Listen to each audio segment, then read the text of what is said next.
merci d'être présent pour cette interview. Très bien, je suis très heureux d'être parmi vous. Merci. C'est un honneur de vous rencontrer. Merci à nous aussi. Nous ne trouvons pas beaucoup d'informations sur vous. Pouvez-vous vous présenter? Je m'appelle Rachid Ami, je suis réalisateur depuis quelques années. J'ai réalisé 2 moyens-métrages qui ont fait quand même pas mal de festivals, qui s'appellent Point d'effet sans cause quand j'avais 19 ans et Choisir d'aimer quand j'avais 21 ans. Et voilà, ici aujourd'hui on va parler de La Mélodie qui est mon premier long-métrage. Et auparavant j'ai commencé comme acteur dans un film qui s'appelle L'Esquive. En parlant de cela, vous avez travaillé avec Keshi sur L'Esquive. Est-ce que vous pouvez nous parler de cette expérience? C'est ma première rencontre avec un plateau de cinéma. Moi je voulais devenir réalisateur. Et je rencontre Abdel pour être stagiaire et il me dit si tu veux être réalisateur, il faut que tu sois acteur d'abord. Rachid, sur le Coran de la Mecque. Sur le Coran de la Mecque, je le dis pas. Vas-y, arrête. Oh, vas-y, dis ce que t'as à dire, vite. Sûr. Vas-y. Accroche. C'est pour que tu me laisses ton rôle d'arlequin. Hein? Ton rôle d'arlequin. Tu me joues à ta place. Mon rôle d'arlequin. Je me retrouve à être acteur sur L'Esquive et c'est comme ça que j'apprends quelque chose de très important, c'est la façon dont on communique avec les comédiens. Et je trouve qu'il avait raison là-dessus. Faire du théâtre et du cinéma, qu'en pensait votre famille et vos amis? Ma famille pensait que c'était un peu suicidaire. Et en même temps, c'était très excitant de pouvoir le faire. Et en même temps, moi, j'ai pas suivi une carrière normale. J'ai un peu travaillé en production, j'ai beaucoup écrit. Voilà, j'ai un parcours un peu atypique qui m'a pas mal préservé. Et puis surtout, j'ai toujours essayé de gagner un peu d'argent à côté de toutes ces activités-là. C'est important. Puis je suis allé à l'école. J'ai continué mes études. Moi, j'ai fait mes études après mon bac. J'ai eu une licence. Voilà. C'était important pour moi de continuer à me cultiver, quoi. Pouvez-vous nous présenter votre film? La Mélodie, c'est la rencontre entre Simon et des enfants de 6e dans un quartier. Tu t'assois. Monsieur Simon Daoud, votre professeur de violon. Bonjour. Est-ce que vous connaissez la musique classique? Wolfgang Amadeus Beethoven, il a fait le truc là. Tan, tan, tan, tan. Céline Dion. Céline Dion. Mais t'es imbécile. Qu'est-ce qui vous a inspiré pour faire ce film? Et pourquoi avoir choisi cette histoire pour votre premier long métrage? Moi, je viens de Pierrefitte-sur-Seine. Je viens du 93, donc je suis j'ai un peu des mêmes lieux que vous. J'ai grandi un peu comme vous.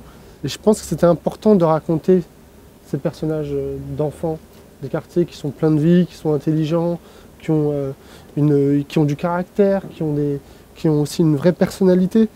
Et de les raconter de manière réaliste aussi. C'est ça qui m'a plu dans ce projet-là, c'est que tout d'un coup, je pouvais raconter un film sur des gens dont on parle très peu et qui en même temps sont des héros du quotidien, quoi. La Mélodie, pourquoi ce titre? Une mélodie, c'est un assemblage de plusieurs sons qui tout d'un coup prennent forme ensemble. Et c'est un peu ça le film, c'est tous ces sons d'enfants, tous ces sons de tous ces personnages, tous ces gens qui se rencontrent et qui à la fin forment cette mélodie, qui forment le film. Voilà. Le violon, c'est un instrument assez particulier. Pourquoi avoir choisi cet instrument? Parce que quand moi j'ai suivi des jeunes qui faisaient donc démos sous les classes orchestres, j'ai été frappé par cette image de ce gamin, ce petit Renoir qui avait son violon au milieu du quartier, au milieu de la cité. Et je trouvais que c'était vraiment quelque chose d'unique. C'était une image de cinéma. Comment s'est passée la sélection des comédiens? Est-ce que c'était des vrais musiciens et des vrais acteurs? J'ai pris des enfants qui n'avaient jamais joué la comédie et qui avaient juste un talent inné pour la comédie. Ils n'avaient jamais fait de violon non plus. C'est dans le film, c'est au travers de la préparation du film qu'ils ont appris le violon aussi. Ce qui m'a étonné dans le film, c'est que les enfants parlent comme nous. J'ai bien aimé la scène du restaurant quand les enfants se vannent et se clashent. Comment avez-vous fait pour que ça soit plus crédible? Comme tu l'as dit, ils parlent comme vous. Donc c'est que comme moi je viens aussi du même quartier que vous les gars, à un moment donné, il y a une façon de s'exprimer qui est très différente. Et je voulais la restituer de manière sincère, honnête et tangible. C'est-à-dire tout d'un coup que vous, comme moi, quand on entend ça, on se dit putain, j'ai vécu des scènes comme ça, je connais cette ambiance. Voilà, je voulais un truc un peu sincère et les enfants, entre eux et moi, on a réussi à créer une relation de confiance qui a fait qu'à un moment donné, ils se sont livrés à moi. C'est pour ça qu'ils sont capables de faire cette scène-là ou qu'ils sont capables de pleurer. Ou voilà. C'est qu'à un moment donné, il y a une sincérité dans nos relations. Cadmerade fait plutôt des rôles comiques et dynamiques. Pourquoi l'avoir choisi pour ce personnage? Parce que je pense que, comme souvent, les acteurs, on les enferme dans une image. On dit voilà, ça c'est un acteur de comédie, il fait de la comédie. Ouais, ça c'est un acteur de drame, il fait du drame. Et ben moi je voulais briser ces lignes-là. Savait-il jouer du violon? Comment ça s'est passé? Il a souffert. Il a souffert. Le violon c'est très dur. Non, non, il ne savait pas jouer de violon. Il a appris pour le film comme les enfants. Ils ont appris pour le film tout ce qu'ils avaient à jouer. Et c'est vrai que c'est un travail de titan. C'est très très long. C'est très dur. Très dur. C'est épuisant. Mais ils ont eu très envie de le faire. Il y a beaucoup de pères absents dans le film. Pourquoi avoir abordé ce sujet? Mais parce que je pense que c'est un des thèmes les plus importants du film. Parce que moi, j'ai pas eu mon père non plus. J'ai grandi sans père. Donc je sais c'est quoi d'avoir un père qui abandonne la maison. Et je pense que c'est un truc très commun que beaucoup d'enfants vivent. Moi, sur mon film, je pense qu'il y avait au moins 5 enfants qui ne connaissaient pas leur père ou qui n'avaient pas leur père à la maison.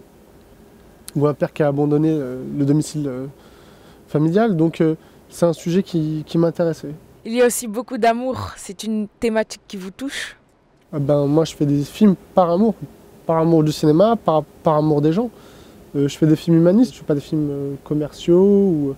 Donc moi, ce que je veux faire, c'est des films qui sont là pour les gens. Je veux partager cet amour avec les gens. En faisant des films où les gens, justement, qui pensent ne pas s'aimer, des gens qui pensent que c'est impossible de vivre ensemble, tout d'un coup découvrent que putain, on peut vivre ensemble, qu'il y a un échange possible, qu'il y a de la curiosité, qu'il y a du désir de vivre en paix et qu'il y a des choses qui se passent. Les êtres humains se rencontrent. Et moi, je crois beaucoup à la rencontre. Merci. Je vous remercie à vous. Pas mal vos questions. Vous avez bien bossé, les gars.